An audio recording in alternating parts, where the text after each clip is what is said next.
പ്രധാനപ്പെട്ട ആവർത്തിച്ച് ചോദിക്കാറുള്ള കലണ്ടറിന്റെ കണക്കാണ് ഇന്ന് നമ്മൾ വീഡിയോയിൽ പരിചയപ്പെടാൻ വേണ്ടി പോകുന്നത് കേട്ടോ. അപ്പൊ അത്രയും ഇമ്പോർട്ടന്റ് ആയിട്ടുള്ള ചോദ്യമാണ്, എല്ലാവരും ശ്രദ്ധിച്ചിരിക്കുക. സിമ്പിളാണ്. ഇവിടെ നോക്കിക്കേ, ഒരു കലണ്ടർ തന്നിട്ടുണ്ട്. ഈ കലണ്ടറിൽ ഇതേ ഇവിടെ കുറച്ച് അക്കങ്ങൾ, കുറച്ച് കോളങ്ങൾ അടയാളപ്പെടുത്തിയിട്ടുണ്ട്. ഈ കോളങ്ങളിൽ ഏത് നമ്പർ ആണോ വരേണ്ടത് അത് നമ്മൾ പൂരിപ്പിച്ചു കൊടുക്കണം. എങ്ങനെ പൂരിപ്പിക്കുക? സിമ്പിളാണ്. ഇവിടെ നോക്കിക്കേ, 3-ന് തൊട്ട് മുമ്പല്ലേ 2, 2 ഇവിടെ ഉണ്ട്. 10-ന് തൊട്ട് മുമ്പ് ഏതാണ്? 9 ആണ്, അതായിരിക്കും ഇവിടെ. 17-ന് തൊട്ട് മുമ്പ് 16 ആയിരിക്കും, അതാണ് ഇവിടെ. അല്ലെ, 24-ന് തൊട്ട് മുമ്പത്തെ ദിവസം ഏതാണ്? എന്തായിരിക്കും? 24-ന് തൊട്ട് മുമ്പത്തെ നമ്പർ 23 ആണ്. അതുപോലെ 31-ന് തൊട്ട് മുമ്പത്തെ ദിവസം എന്തായിരിക്കും? 30 ആയിരിക്കും. അങ്ങനെ കണ്ടെത്താം. വേറൊരു വഴിയുണ്ട്, അതാണ് ഇമ്പോർട്ടന്റ്. എന്താണ്?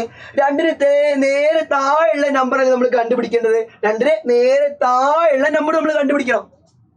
ഒരു സംഖ്യക്ക് നേരെ തൊട്ട് താഴെയുള്ള നമ്പർ നമ്മൾ പ്രത്യേകം എന്താ കലണ്ടറില്? ഒരു നമ്പറും അതിന് നേരെ തൊട്ട് താഴെയുള്ള നമ്പറും നമ്മൾ പ്രത്യേകം എന്താ കലണ്ടറില്?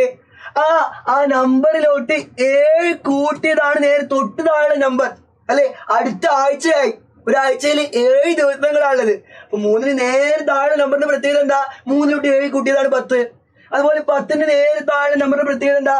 10-ലോട്ട് 7 കൂട്ടിയതാണ് 17. അപ്പൊ താഴോട്ട് പോകും തോറും തൊട്ട് മുകളിലുള്ള സംഖ്യയിലോട്ട് 7 കൂട്ടിയാൽ മതി. അപ്പൊ 2-ന് തൊട്ട് താഴെ സംഖ്യ എന്തായിരിക്കും? 2-ലോട്ട് 7 കൂട്ടിയത്. അല്ലെ, അപ്പൊ കലണ്ടറിൽ ഒരു നമ്പറിന് തൊട്ട് താഴെ നമ്പറിന്റെ പ്രത്യേകത എന്താണ്? തൊട്ട് മുകളിലുള്ള സംഖ്യയിലോട്ട് 7 കൂട്ടിയതാണ്. അപ്പൊ 2-ന് തൊട്ട് താഴെ നമ്പർ എന്തായിരിക്കും? 2-ലോട്ട് 7 കൂട്ടിയത്. 2-ലോട്ട് 7 കൂട്ടിയാൽ എത്ര കിട്ടും? 9 കിട്ടും. 9 തന്നെയാണ് ഇവിടെ വരേണ്ടത്. അങ്ങനെയാണെങ്കിൽ 9-ന് നേരെ താഴെ നമ്പർ ഏതാ? 9-ലോട്ട് 7 കൂട്ടിയത്. 9-ലോട്ട് 7 കൂട്ടിയാൽ 16 കിട്ടും. 16 തന്നെയാണ് ഇവിടെ വരേണ്ടത്. 9-ലോട്ട് 7 കൂട്ടിയാൽ 16. 16-ന് നേരെ താഴെ നമ്പർ ഏതാ? 16-ലോട്ട് 7 കൂട്ടിയത്. 16-ലോട്ട് 7 കൂട്ടിയാൽ എത്ര കിട്ടും? 23 കിട്ടും. 23 ആണ് ഇവിടെ വരേണ്ടത്. അങ്ങനെയാണെങ്കിൽ ഇവിടെ എന്താ വരേണ്ടതെന്ന് ഇതേപോലെ നിങ്ങൾ കണ്ടെത്തിയിട്ട് കമന്റ് ബോക്സിൽ ഇടാം കേട്ടോ. ഇത്രയും പ്രധാനപ്പെട്ട ചോദ്യമാണ്. നമ്മൾ വളരെ ചുരുങ്ങിയ സമയം കൊണ്ട് സിമ്പിൾ ആയിട്ട് പഠിച്ചിരിക്കുകയാണ്. അപ്പോൾ എക്സാമിന് വരുന്ന രീതിയിൽ എല്ലാ ചോദ്യങ്ങളും നിങ്ങൾക്ക് പഠിപ്പിച്ചു തരാൻ വേണ്ടിയിട്ട് ഇന്ന് വൈകുന്നേരം 7:00 നമ്മുടെ അനുരജ്ഞ മിസ്സും മാഷും ലൈവ് വരുന്നുണ്ട്. അപ്പൊ ആരും മിസ്സാക്കരുത്. നമുക്ക് എക്സാമിന് വരുന്ന എല്ലാ ചോദ്യങ്ങളും സിമ്പിൾ ആയിട്ട് പഠിച്ചെടുക്കാം കേട്ടോ.